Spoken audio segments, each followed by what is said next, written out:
Well, it's day 3 of the Hendey lathe move, and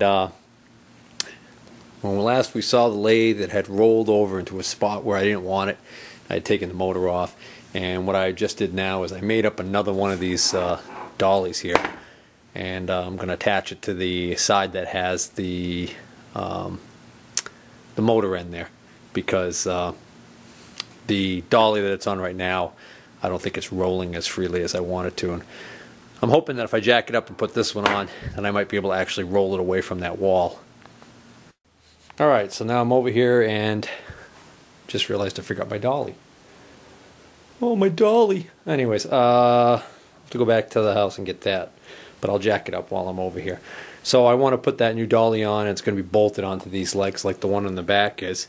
Because I noticed yesterday when I was trying to push the back out this way and get it in line, what started to happen was the leg here, this leg started to move off the dolly instead of the dolly moving. So instead of the dolly rotating, the whole thing was twisting on that. So what we'll do is jack it up, bolt on the new dolly, and that way when I try and bring that back end out and get it lined up, this will want to rotate, hopefully.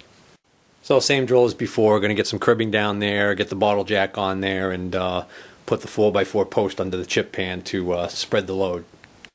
Alright, well, I've got it jacked up now, and that dolly can now be moved out. I'm going to leave it under there temporarily while I go back to the house and get my new improved dolly.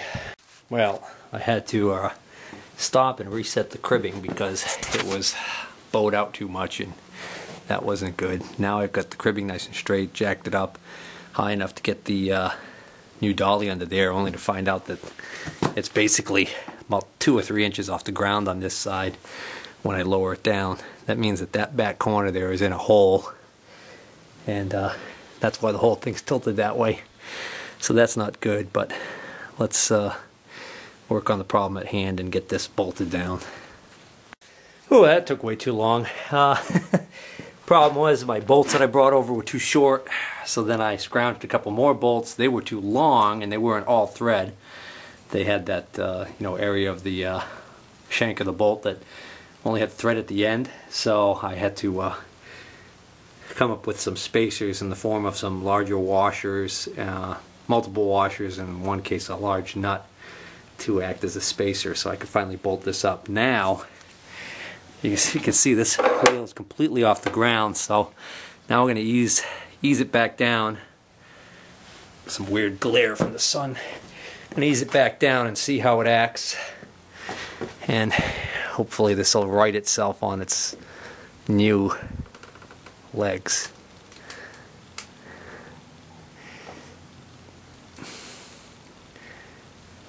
Actually, as it's going down, it's wanting to go back that way, which I'm not liking at all. The problem is when this rolled over, this part of the casting that covers the thread change lever or the feed change lever hit this shelf right here, which has got a sturdy steel edge to it. And I was going to get behind there and try and take the shelf out, but it's not safe to be behind there because I can't, there's no quick escape route. If I climb back there, start working on this, and this thing were to shift and decide to try and flip, which is unlikely, but I mean if it were to happen, I'd be trapped back there. Oh, so get a load of this. As luck would have it, that shelf I was worried about wasn't screwed down to the brackets, just rested on top of it. It's got those metal brackets underneath it like the kind from a store where you get the channel and they lock in. So that's actually kind of nice. And with that steel around the edge of it, that's one darn nice shelf. I might just grab that and put it in my shop. See, here's the metal shelving right here. It locks it to that channel. So you just screw the channel onto the wall, and then you can adjust that to any height you want. And then he had that big shelf, one end of it supported by that.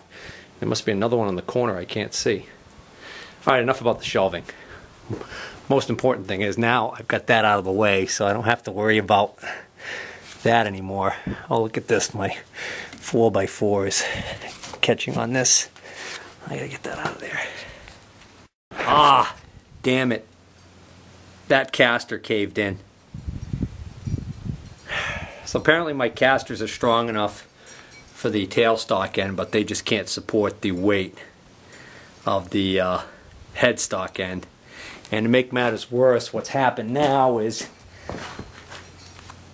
it caved in and it's tipping back that way, and my bottle jack is now tipping. So the problem is, if I go to jack this back up, it's going to want to maybe pop out. But I've got to get the weight off of that caster, because that's not good at all. I got to get some blocking under there. All right. Well, that's good news. It righted itself when I jacked it back up again. So what I'm going to do is I'm going to unbolt my what's left of my dolly underneath there, and put some blocking under there so I can leave it, because it's getting late. I'm going to have to quit for today. I just pulled the dolly out, and that's the caster that didn't collapse. This is the one that collapsed. Took the caster off, looked at it, and realized it didn't bend. The caster actually didn't fail. This didn't even bend. What actually happened was it actually started to compress into the wood. You can see it right there. I don't know if you can see how far that is. So I get something with a straight edge. I'm going to put across that so you can see. See the gap underneath there? That compressed the wood. So that's how much force is being exerted. So this went from doing this to just going at a complete angle. So casters didn't fail, but I think what I need is the style of caster that actually has the plate that has four mounting bolt holes, and then bolt it to the bottom of this to spread the weight. Well, it did bend this one. You can see it's that makes sense. Would have to, for it to flex like that, it would have had to have bent it. Can actually probably still use this on something, straighten it out a little bit, and just use it on something that doesn't demand such strong, something lighter, like my table saw. I was thinking of maybe using it on that, although these wheels don't lock, so I don't know. But alright, we'll get some better casters. Well, I was just walking back to the house, and I happened to see my neighbor, and he was loading some firewood.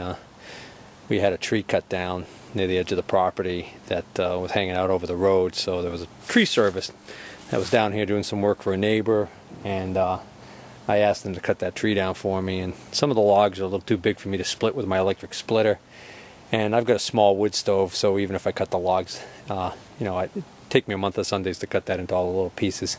I got plenty of smaller trees that I'm cutting up for my firewood. Long story short, gave him the firewood. He saw my dilemma with the casters, and he said, "Hey, I got some old casters I bought at an auction like 30 years ago down the basement. So look at these puppies. These are nice heavy duty casters. Even got Zerk fittings on the swivels. And they were on a dolly that was all rotted, so he just ripped them off of that rotted dolly. But what's nice about these is they've got the 4-hole mounting plate, so that's going to spread the load better." And then I said, "Well, I think I might try and find a piece of oak." And he says, "Oh, I got some oak. It's old, but I just cut it to length, and you can see it's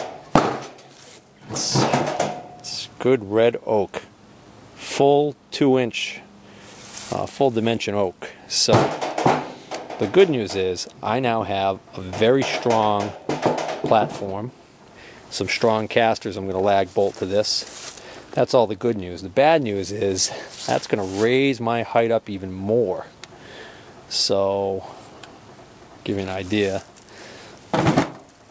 Well, if I put the casters next to each other, for starters, looks like we're going to gain 1.5 to 2 inches height there. And then, of course, this is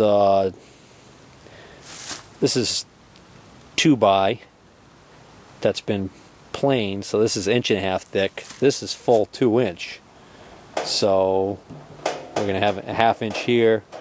So we're going to have to raise this thing up in the air even higher, which again, we're going to put that center of gravity of that headstock even higher up in the air, which exaggerates the problem of it being tilted. That's what I don't like about it.